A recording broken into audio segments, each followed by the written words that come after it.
네, 무려 179명의 목숨을 앗아갔던 무안공항 제주항공 여객기 참사가 난 지 1년 4개월이 흘렀습니다. 지난주부터는 사고 현장에 대한 전면 여러분, 요즘 비행기 타기가 무섭다는 말 결코 빈말이 아닙니다. 우리를 절망케 했던 소식, 바로 제주항공 여객기의 참사였습니다. 착륙 도중 외벽에 충돌하며 발생한 거대한 폭발, 그 지옥 같은 현장에서 무려 179명의 소중한 생명이 한순간에 쓰러졌습니다. 하지만 비극은 여기서 끝이 아니었습니다. 미국에서는 여객기와 헬기가 공중에서 충돌하는 영화보다 더 끔찍한 사고가 벌어졌습니다. 이 사고로 대한민국 스포츠의 미래를 짊어질 14명의 한국계 유망주 선수들이 한꺼번에 희생되며 전 국민의 가슴에 대못을 박았습니다. 그런데 말입니다. 이 소름 끼치는 연쇄 사고들을 이미 30년 전부터 경고해온 존재가 있다면 믿으시겠습니까? 오늘 주목해볼 에피소드는 1994년 방영된 시즌 6의 맞이의 비행기 공포증입니다. 단순한 코미디로 치부하기엔 현재 우리가 목격하고 있는 현실과 놀라울 정도로 맞닿아 있는 부분이 많습니다. 이야기는 호머 심슨이 조종사 전용 술집에 잘못 들어갔다가 훈련도 받지 않은 채 여객기 조종석에 앉게 되는 황당한 상황에서 시작됩니다. 결국 호머의 실수로 비행기는 사고가 나게 되죠. 주목해야 할 점은 사고 이후 항공사의 대처입니다. 항공사는 사고의 진실을 은폐하기 위해 심슨 가족에게 무료 항공권을 건네며 입을 막으려 합니다.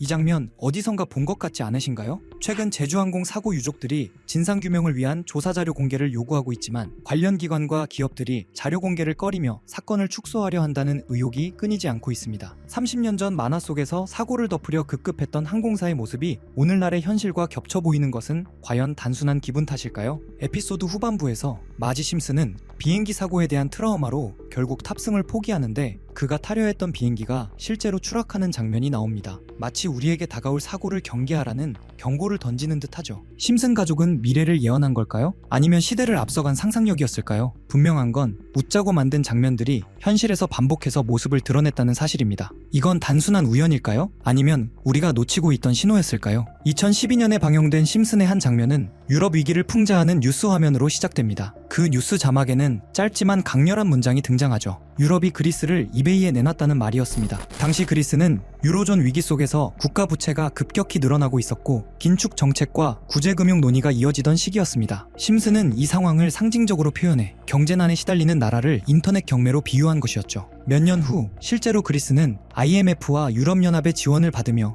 혹독한 긴축 재정을 시행해야 했습니다. 시청자들은 이 장면을 떠올리며 심슨이 또 한 번 현실을 예견했다고 말했죠. 짧은 자막 한 줄이 이후 유럽 경제를 뒤흔든 실제 사건과 겹쳐지며 다시 주목받게 되었습니다. 최근 러시아와 우크라이나 사이의 긴장이 고조될 때마다 다시금 소환되는 에피소드가 있습니다. 무려 1998년에 방영된 이야기죠. 그 안에는 러시아가 꽁꽁 숨겨왔던 야망, 즉 소련의 부활이 소름 끼칠 정도로 적나라하게 그려져 있습니다. 해군 예비군에 입대한 호머 심슨, 사고로 쓰러진 함장을 대신해 지휘권을 잡게 됩니다. 하지만 사고 뭉치 호머의 지위는 곧 재앙으로 이어지죠. 그의 실수로 잠수함이 그만 러시아 영해로 들어가 버린 겁니다. 이 사건을 목격한 미국 정부는 발칵 뒤집힙니다. 그들은 호머를 공산주의자라 비난하며 비상사태를 선포하죠. 그런데 진짜 충격적인 일은 그 다음부터 일어납니다. 호머의 실수가 트리거가 되자 러시아가 그동안 숨겨왔던 본색을 드러내기 시작한 것입니다. 모스크바의 상징인 바실리 성당에서 평화의 깃발이 내려가고 그 자리에 과거 소련의 국기가 올라갑니다. 도시 곳곳에서는 은밀하게 숨겨져 있던 탱크들이 벽을 뚫고 등장하고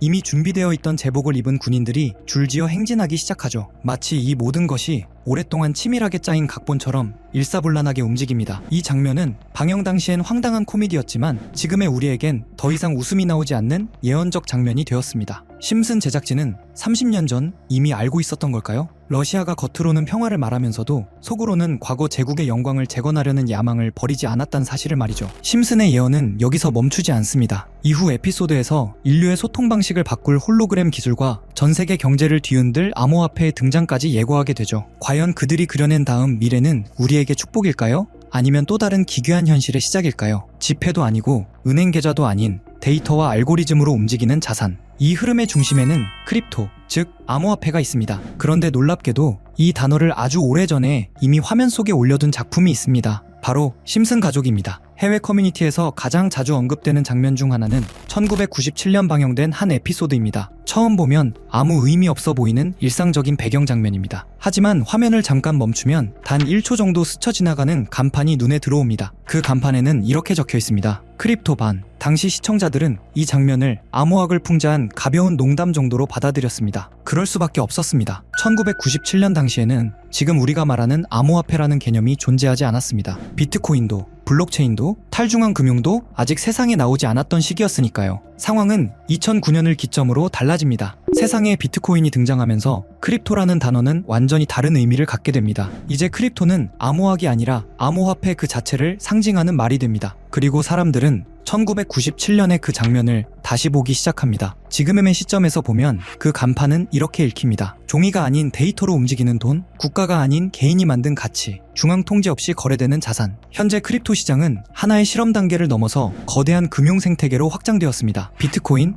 이더리움, 수천 개의 알트코인. 이 자산들 사이에서 막대한 금액이 매일같이 이동하고 있습니다. 정부 규제, 금융위기, 시장 붕괴와 회복을 겪으면서도 이 흐름은 완전히 사라지지 않았습니다. 오히려 기존 금융 시스템을 위협하거나 보완하는 새로운 체계로 자리 잡고 있습니다. 시간을 조금 되돌려보면 심슨에서 코인이 처음 등장한 건 1997년으로 거슬러 올라갑니다. 그때 화면에 스쳐 지나간 크립토반이라는 건물이 있었죠. 간판 아래엔 암호를 위한 장소, 암호화폐 판매 같은 문구가 적혀 있었는데 크립토반을 직역하면 암호화폐 창고, 지금 생각하면 마치 초기 코인 채굴장을 떠올리게 하는 설정입니다. 비트코인이 실제로 등장하기 13년 전 심슨은 이미 암호화폐라는 단어를 화면에 집어넣었던 겁니다. 이 장면이 유명해지자 한때 팬덤에서 크립토반 코인이라는 패러디 코인까지 등장했고 출시되자마자 폭등했다는 일화가 커뮤니티를 뜨겁게 달궜습니다. 이어지는 또 다른 에피소드에서는 주식에 빠진 마지가 방송을 보는데 화면 한쪽에 뜬 문구가 바로 비트코인 가격 무한대. 지금이야 흔한 장면일 수 있지만 비트코인이 600만원 수준이던 2017년에 방영된 에피소드에서 나왔다는 점 때문에 심슨은 비트코인 ETF도 알고 있었다는 말까지 나왔죠. 그리고 유명한 에피소드죠. 박사가 직접 암호화폐를 만들어 마을 최고 부자가 되는 프링크 코인 편. 그가 만든 블록체인 공식 안에는 비트코인, 라이트코인, 도지코인의 이름처럼 보이는 요소들이 숨겨져 있었습니다. 이 에피소드의 방영일은 2020년 2월. 방영 직후 비트코인은 $10,000에서 $70,000까지, 라이트코인은 $40에서 $400로 1000% 가까이 상승. 도지코인은 에피소드가 끝난 지 2달 뒤 일론 머스크가 언급하며 폭등하기 시작했습니다.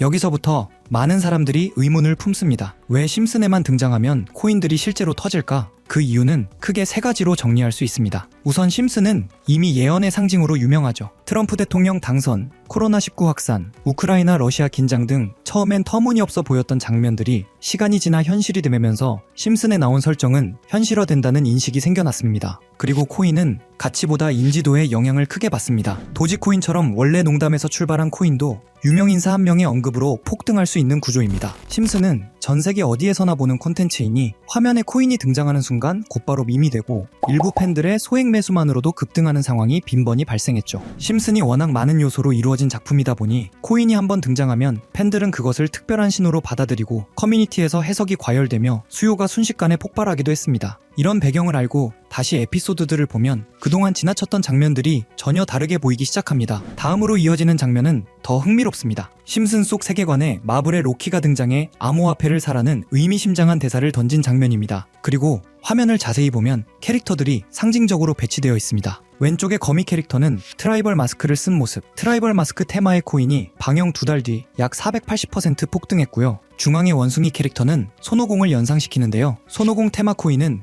무려 56만 상승하며 화제를 모았죠. 그 옆에는 긴 머리와 수염, 흰 옷의 예수 이미지가 있는데요. 예수 테마 밈코인 역시 출시 후 720% 상승했습니다. 이 모든 폭등이 에피소드 방영 후 몇 달 이내에 일어났다는 점 때문에 또 한 번 소름이 돋는데요. 그리고 마지막 캐릭터, 보라색 몸에 주황 줄무늬, 뾰족한 귀, 길게 늘어진 꼬리, 웃는 듯한 표정의 개 또는 늑대. 이 캐릭터가 누구인지 찾기 위해 분석을 시도했고 AI들에게 물어보니 모두 같은 답을 내놓았습니다. 그 정체는 알레브리에, 멕시코 문화에 등장하는 상상 속 동물입니다. 그래서 알레브리의 코인을 찾기 시작했고 해외 커뮤니티에서는 이미 이와 유사한 코인 이름이 오르내리고 있었습니다. 그 코인은 얼마 전까지만 해도 거래량이 거의 없었지만 최근 며칠 사이 200% 가까이 상승하며 팬들의 관심을 받고 있습니다. 특히 심슨 속 캐릭터 코인들이 대체로 방영 후 몇 달 안에 수백에서 수십만씩 폭등했던 패턴을 생각하면 이번에도 같은 흐름이 이어질 수 있을지 많은 커뮤니티에서 지켜보는 중입니다. 100만원 투자해서 10억을 번 손오공 코인 투자처럼 될지도 모르는 일이지만 제가 이 코인 이름을 알려드리면 1,000원, 5,000원 정도만 그냥 재미로 넣어두는 걸 추천드리고요. 이제 제가 며칠 만에 알아낸 코인명 알려드릴 건데 코인명 오픈한 영상을 이틀 전에 그대로 업로드했더니